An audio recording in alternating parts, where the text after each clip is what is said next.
Hello tout le monde, j'espère que vous allez bien. Et aujourd'hui, on se retrouve pour une nouvelle vidéo avec, je tiens à le faire remarquer, un nouveau micro.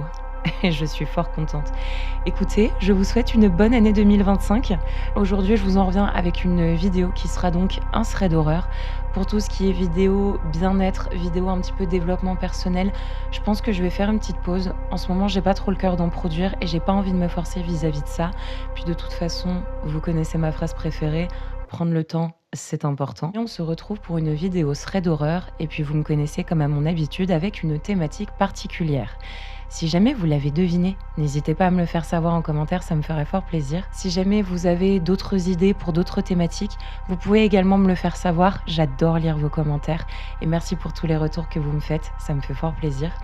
Si jamais vous voulez m'envoyer des histoires qui vous sont arrivées ou qui sont arrivées à d'autres personnes qui font peur, surtout n'hésitez pas à me les envoyer à l'adresse mail qui s'affiche juste ici au whatsupwitches@gmail.com. Pareil, je me ferai un plaisir de les lire. Si jamais vous préférez que ça reste anonyme, vous me connaissez, ça le restera. En attendant, on se retrouve avec des vidéos, avec des histoires qui ont été écrites, purement inventées, mais comme vous le savez, le but c'est pas de faire une enquête pour savoir si ce que je raconte est vrai ou pas. Mais plutôt de profiter d'histoires bien flippantes afin de s'accorder une qualité de sommeil des plus optimales.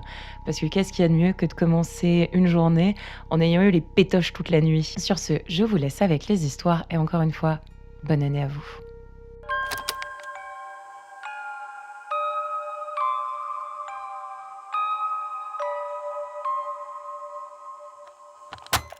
Je m'appelle Gabrielle. Et cela fait des mois que je vis dans cet appartement situé dans une vieille bâtisse en briques du 19e siècle. J'ai l'habitude de travailler tard, souvent jusqu'à minuit ou 1h du matin.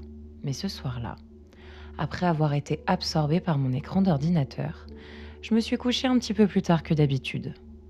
Il était 2h30 du matin et l'ambiance de la nuit enveloppait l'appartement. Alors je me suis endormie presque instantanément. Au début, tout semblait normal. Puis, en plein milieu de la nuit, je me suis réveillée en sursaut. Le poids de mes couvertures semblait avoir doublé, écrasant mon corps contre le matelas. Mes yeux étaient ouverts, mais je ne pouvais pas bouger. Une pression invisible me maintenait sur place. J'ai tenté de bouger mes bras, de parler, mais rien ne se passait. J'étais figée dans cet état étrange. Et puis j'ai vu quelque chose. Une silhouette noire, haute et fine, se tenait dans l'embrasure de ma porte de chambre. Elle était floue, comme si elle était faite d'une ombre épaisse, un vide inquiétant. Je pouvais sentir son regard posé sur moi, bien que je ne puisse voir les détails de son visage. Elle ne faisait aucun bruit, mais je pouvais entendre le bruit sourd de sa respiration lente, sifflante et régulière. Je voulais crier, mais ma gorge semblait remplie de plomb, impossible de produire un son. Mon cœur battait à tout rompre dans ma poitrine. Il y avait quelqu'un chez moi et je ne pouvais rien faire. Chaque seconde semblait durer une éternité. L'ombre se rapprocha extrêmement rapidement de mon lit, avec des mouvements saccadés. Et à chaque pas, je sentais un froid glacial envahir l'air autour de moi. Puis, d'un seul coup, la silhouette s'est accroupie tout près de mon visage. Sa présence était suffocante. Je ne pouvais bouger que mes yeux frénétiquement. J'étais absolument paniquée et mon corps ne répondait à aucune de mes demandes. À ce moment-là, j'ai senti un souffle sur mon oreille. La créature me murmurait des mots inaudibles, des bribes de phrases qui m'étaient inconnues. L'air devenait de plus en plus lourd et j'avais la sensation que cette créature allait m'étouffer. J'ai essayé de crier de toutes mes forces, comme si ça allait me libérer. J'ai forcé, les yeux plissés sous le coup de l'effort. Et au moment où un son est sorti de ma bouche, tout s'est arrêté. La silhouette avait disparu aussi vite qu'elle était apparue. La pression sur mon corps s'est dissipée. Je me suis enfin réveillée en sursaut, haletante, en sueur, mais cette fois je pouvais bouger. Mon cœur battait encore la chamade. Je me suis levée, allumant les lumières, cherchant une explication dans la pièce. Mais il n'y avait rien. J'étais seule. Depuis cette nuit-là, la silhouette n'est jamais revenue. Mais à chaque fois que je me réveille, un froid glacial envahit la pièce, comme un souvenir persistant de cette chose qui m'a visitée. Et ça donne envie. De toute façon, vous connaissez la règle, hein. Il faut éteindre les écrans 1 heure avant d'aller se coucher. Sinon, il y a une créature qui va venir. En effet, ça ne donne pas très envie. Gabriel, on n'en vit pas beaucoup tes nuits, pardon. Prends soin de toi, Gabi, c'est important. Eh bien, écoutez, je pense que déjà ça vous laisse un petit indice sur la thématique que j'ai choisi de faire. En tout cas, il s'agit de quelque chose, ça ne m'est jamais arrivé, je touche du bois, pour jamais que ça m'arrive. Mais écoutez, cette histoire vous a plu, je vous laisse tout de suite avec la seconde histoire.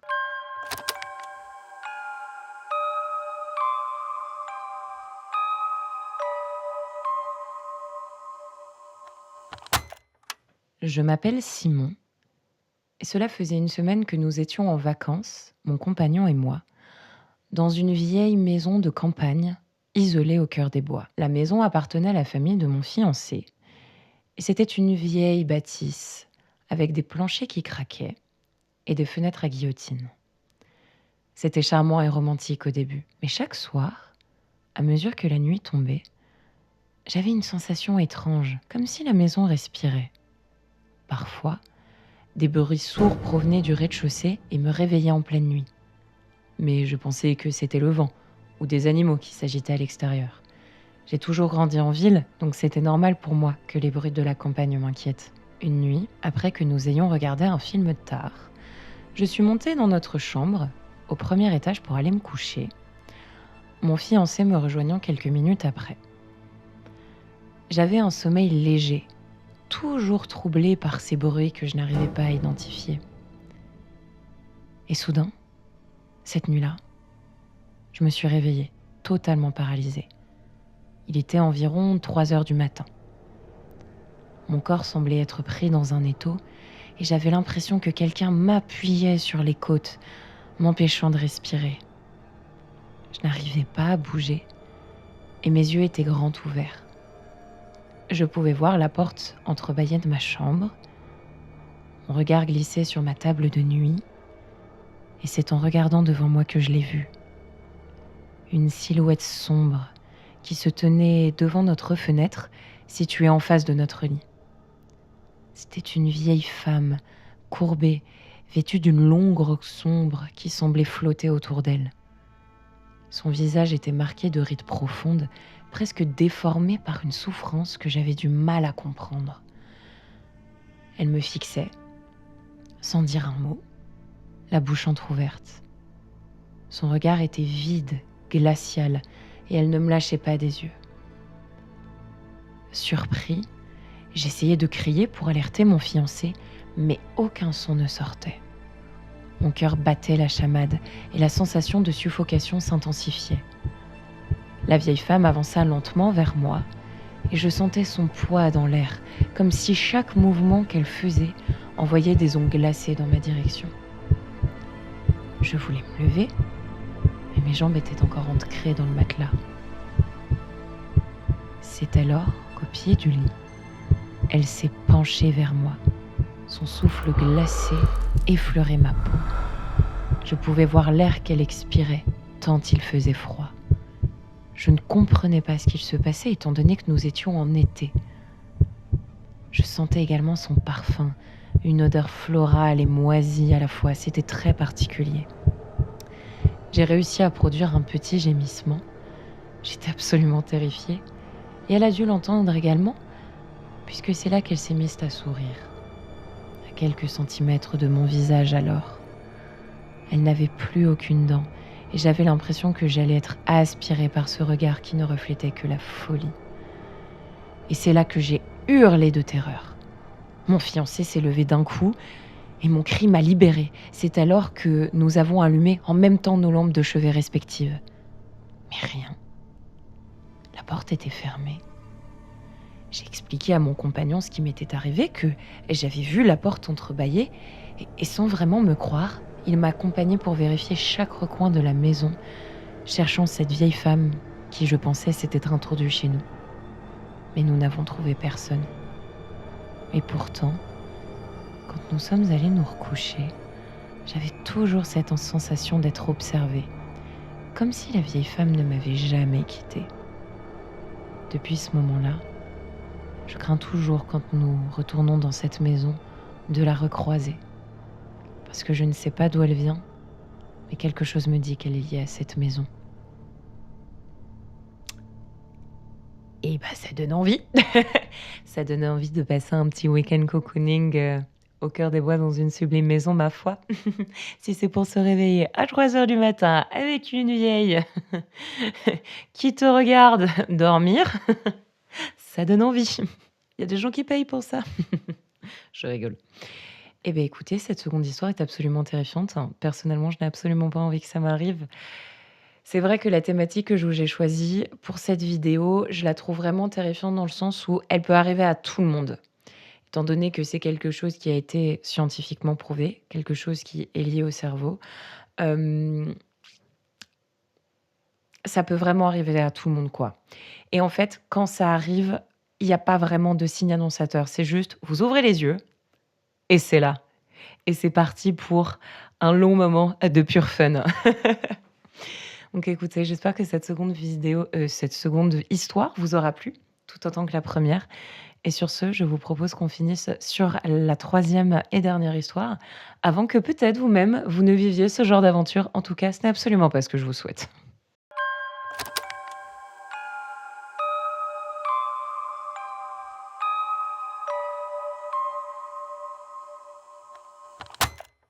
Je suis infirmière dans un hôpital et depuis quelque temps, j'ai des troubles du sommeil. Je me couche tard après mes horaires de travail et très souvent je suis épuisée et je m'endors d'un coup. Mais cette nuit-là, c'était différent. Il était tard, j'étais épuisée après une longue journée de garde et je me suis effondrée dans mon lit. À peine ai-je fermé les yeux que je me suis retrouvée dans un état étrange. J'étais consciente de tout autour de moi, mais je n'arrivais pas à bouger. C'était comme si mon corps était en train de me trahir. La chambre était noire et la fenêtre entr'ouverte laissait passer un petit souffle d'air frais. J'essayais désespérément de bouger mes doigts, de me raccrocher à mes sensations physiques, mais rien n'y faisait. Et puis j'ai entendu des bruits de pas, un froissement léger qui s'approchait de mon lit. Et puis une silhouette s'est dessinée devant moi, une forme floue. Je pouvais voir les contours d'un homme avec un chapeau, un visage qui se profilait lentement, comme une apparition. Il ne semblait ni vivant, ni mort, juste une forme, sans identité. Il s'est arrêté au pied de mon lit et je pouvais sentir sa présence, ainsi qu'une odeur de moisissure comme de terre humide qui se dégageait de lui. Son regard était fixé sur moi, intense et brûlant. À cet instant, une terreur indicible m'a envahie, de l'horreur à l'état pur. Il s'est lentement penché vers moi et j'ai vu son visage se rapprocher, avec un sourire déformé et cruel. Ses yeux brillaient d'un éclat malsain, comme si quelque chose de sinistre se cachait derrière ce regard. Je me suis demandé s'il n'y avait pas vraiment quelqu'un dans mon appartement et que j'avais été droguée d'une manière ou d'une autre. J'étais terrifiée à l'idée d'être à la merci de la personne devant moi. J'ai tenté de crier, mais ma gorge était serrée et mes lèvres restaient figées. Il s'amusait à souffler sur mon visage, chaque respiration emportant un petit peu plus de ma vitalité. J'avais l'impression d'être la proie d'un jeu sadique. Son souffle était glacial, mortel. J'ai voulu me lever, hurler, juste réagir. Mais mes jambes étaient aussi paralysées que le reste de mon corps. Et en n'y prêtant plus attention, je me suis rendu compte qu'il riait. Plus j'y faisais attention et plus ce rire résonnait dans ma tête, dans la pièce. C'était un rire profondément dérangeant qui résonnait dans ma tête. Il n'était plus qu'une silhouette sombre, tordue, un parasite dans mon esprit qui riait de ma faiblesse, un rire ambiant dont je n'arrivais plus à définir la source. J'ai réussi à fermer les yeux pour me défiler à cette vue terrifiante. Et à mesure que son rire se transformait en grondement, je me suis mise à prier dans ma tête. Je ne suis pas spécialement croyante, mais je n'avais pas d'autre issue et j'avais besoin de me sentir rassurée d'une manière ou d'une autre. Et d'un coup, un silence de mort s'est fait entendre. Lorsque j'ai réouvert les yeux, la silhouette avait disparu. Seul le froid glacé de ma chambre et cette odeur putride témoignaient de ce qui venait de m'arriver. Je me suis levée d'un bond, allumant toutes les lumières, vérifiant chaque recoin de ma pièce, mais il n'y avait personne.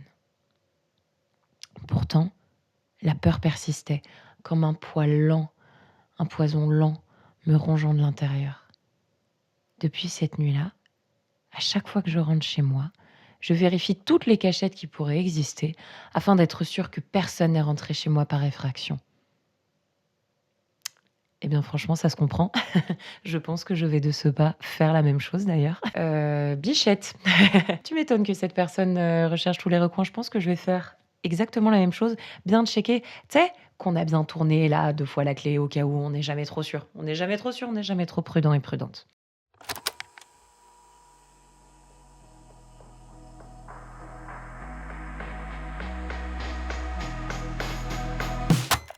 Eh bien écoutez, c'était la dernière histoire. J'espère que celle-ci vous aura plu. Si jamais la vidéo vous a plu surtout, n'hésitez pas à vous abonner, à me lâcher un petit commentaire, à liker la vidéo, à partager. Franchement, ça me fait trop plaisir. Je suis très contente de vous retrouver avec ce nouveau micro. J'espère très sincèrement que vous êtes contents de ce qui est en train d'arriver sur cette chaîne, les petits upgrades, tout ça, tout ça. En tout cas, encore une fois, je vous souhaite sincèrement une excellente année 2025. Si jamais c'est un début d'année difficile, sachez que rien n'est persistant, rien n'est constant et que très souvent, quand ça va pas, les choses finissent forcément par aller mieux, quel que soit le temps que ça prend. En tout cas, je vous envoie de l'amour et des bonnes énergies pour ce début d'année 2025. Et puis voilà, on continue de se retrouver pour les vidéos, pour les threads d'horreur. Je pense qu'on va continuer sur des thématiques horreur. Si jamais vous avez des idées, même si c'est pas pour des threads, mais pour d'autres choses, je sais pas, l'histoire de Ouija qui vous intéresse, ou alors des légendes, surtout n'hésitez pas à me le faire savoir. Je suis très attentive aux commentaires qui sont laissés. Donc voilà, sur ce, je vous souhaite soit une excellente soirée, une excellente nuit ou une excellente journée. Et puis, je vous envoie plein d'amour. Et sur ce, c'est une fin de tournage.